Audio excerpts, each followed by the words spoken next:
We are witnessing the colossal fall of Mark Zuckerberg and Facebook in real time as his collusion with the FBI is exposed. We're going to take a look at Zuckerberg's admission to Joe Rogan. We're going to actually see how what he said simply doesn't add up. And make sure to stick with me at the very end of this video when I'll reveal why the days of Zuckerberg and Facebook look like they are indeed coming to an end. You're not going to want to miss this. Greetings, patriots all across the globe. It's me, Dr. Steve, your patriot professor, here to help you to think better so you can feel better in these crazy and turbulent times. If you haven't already done so, you know what to do. Make sure to smack that bell and subscribe button as I knock my microphone here. Let's dive right in here, gang. Let's hear it for ourselves. Here's Mark Zuckerberg admitting to Joe Rogan. You might say he's blaming the FBI was behind the censoring of the Hunter Biden laptop story. Check it out.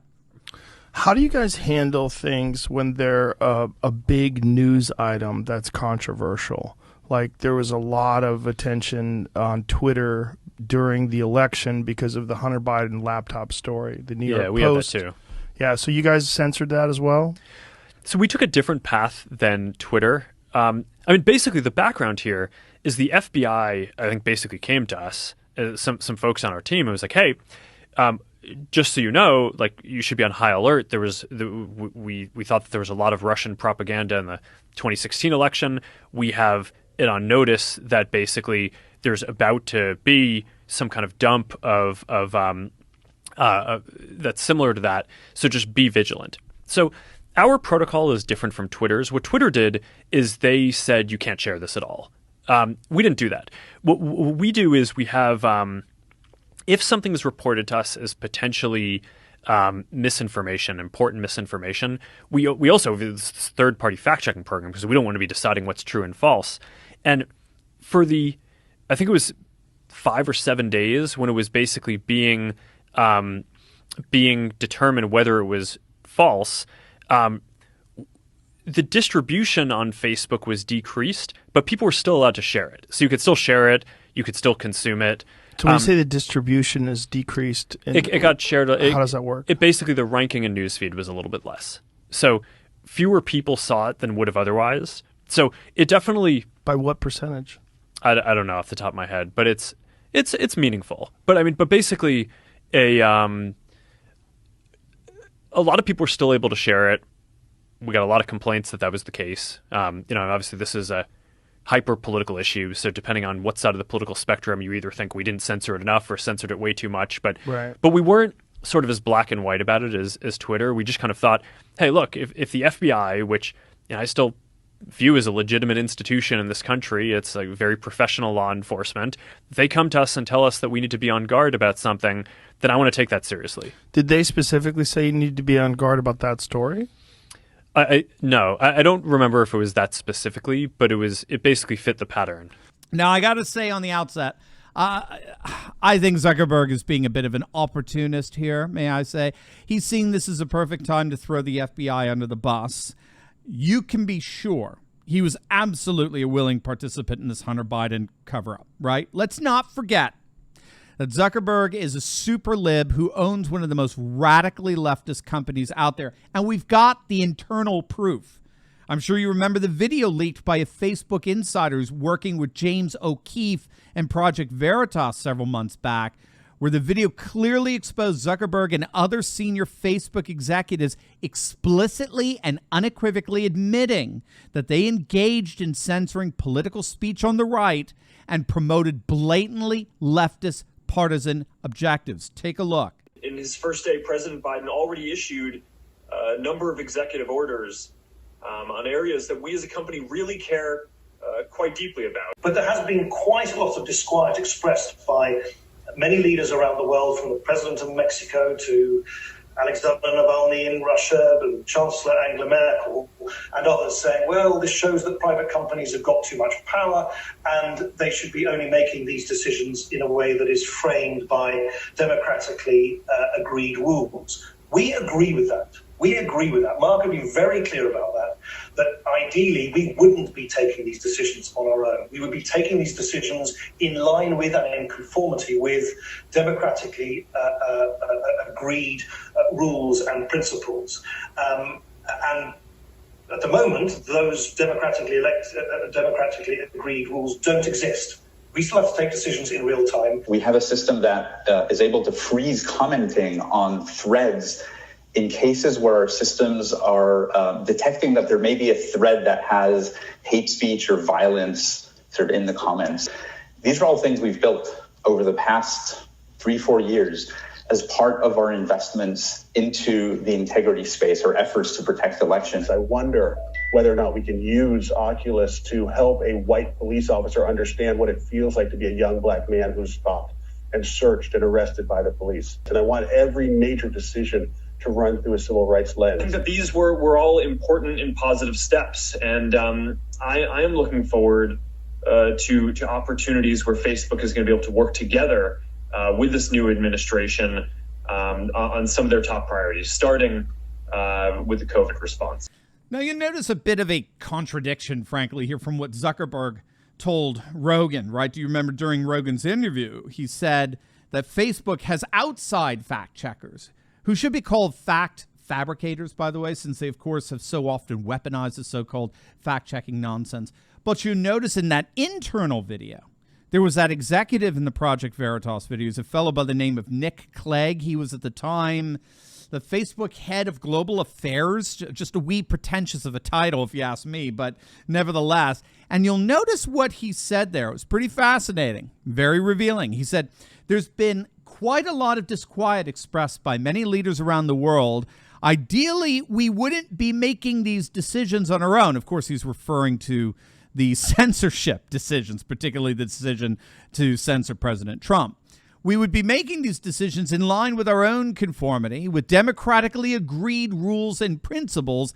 And note what he says, at the moment, those democratically agreed rules don't exist. We still have to make decisions in real time.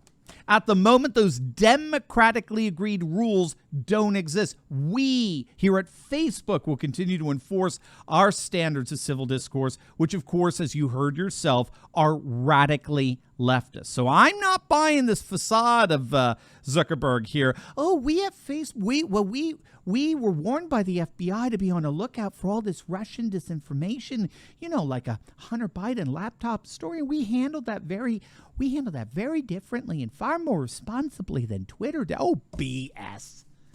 Absolute BS. Zuckerberg was every bit as hell-bent on crushing that story as was Jack Dorsey. That's in effect what Matt Myers said, tweeted out. It cannot be forgotten that at the same time Facebook seamlessly complied with FBI to suppress Hunter Biden's laptop, Mark Zuckerberg's foundation was funding Democrat get-out-the-vote programs in big cities and key battleground states with nearly $500 million. That's right, Zuckerbucks, right? All these leftist autocrats are determined to enforce their silly Silicon Valley values down our throats. But obviously the big story here, as Fox News and other outlets are reporting, is that Zuckerberg basically admitted to colluding with the FBI to intentionally manipulate a free and fair election. Babylon Bee CEO Seth Dillon reposted the interview with the single word above it, collusion. Molly Hemingway, editor-in-chief at The Federalist and Fox News contributor, tweeted out, quote, the FBI rigged the 2020 election. And Kevin McCarthy, House Minority Leader, tweeted out, the FBI colluded with big tech to silence news stories weeks before the 2020 election in an attempt to control your access to information. Democrats in Congress have been intentionally ignoring the facts. When Republicans are back in charge, we will hold all of them accountable. So, as you can see, there's clearly a massive backlash against the FBI and the big tech brewing. A backlash that was already there in the form of what scholars call techlash, right, which is this growing backlash against big tech and its ridiculous censorship practices. Public trust in social media companies has been dramatically declining in just the last few years. And really, it's these blatantly partisan weaponized censorship practices like what Zuckerberg described that are inordinately contributing to that growing distrust. And that, to me, is a huge takeaway from all of this. There is no question that there is a massive backlash against the FBI, as there most certainly should be. But I think this just further underscores, really, the colossal fall of Mark Zuckerberg. And I'm not just talking about his wealth. That certainly has fallen too, no question. But I'm talking instead of a number of articles from the New York Times, the Wall Street Journal, that have come out of late detailing the myriad of ways in which Facebook is really crumbling from within.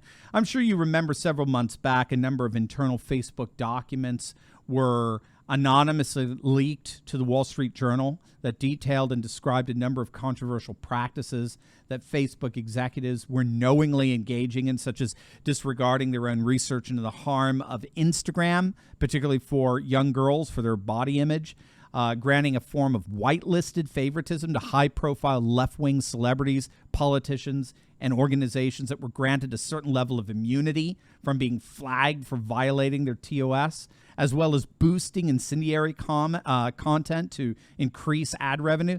They've been called the Facebook Files, and they were bombshell revelations of just how poisonous Facebook was internally. And that's the conclusion of none other than the New York Times. In a piece on the whole Facebook Files controversy, the Times concluded that the best way of understanding all these leaks and what they entail, what they detail, is that Facebook is in major trouble. The reason Facebook is so prone to prey on young girls' body image and ignore their own research, it's not because they're indifferent. It's not because they're so big and powerful and gigantic that they don't care or don't listen or anything like that. It's because they're so desperate. It's because Facebook is in so much trouble. Zuckerberg is really falling here. His company is on the verge of collapsing into irrelevance. And this is because ultimately the left always ends up eating themselves, because modern leftism is so hell-bent on destroying, on tearing down, on eliminating any hint of supposed injustices and the like, it inevitably begins tearing itself down. In other words, when all a movement does is destroy, eventually it only ends up destroying itself. And I think that's exactly what's happening here to Zuckerberg and Facebook, and maybe, frankly, hopefully, even the FBI itself.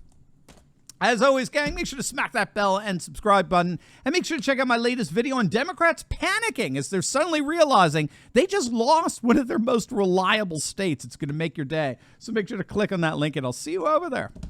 God bless.